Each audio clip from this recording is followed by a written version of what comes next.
To use and configure the optoelectric converter eoSense, you need the corresponding software.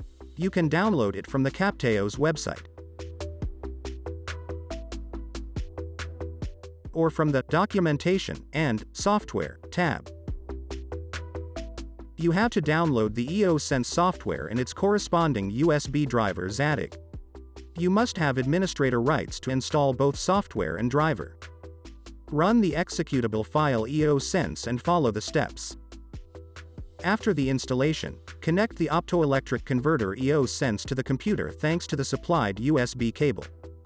Launch the eoSense software and then start the eoSense device.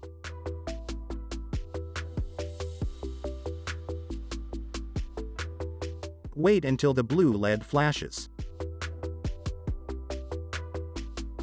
Run the USB driver installer ZADIG.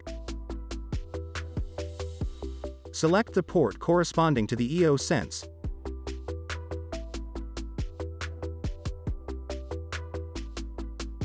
And then select the driver and replace it, and wait.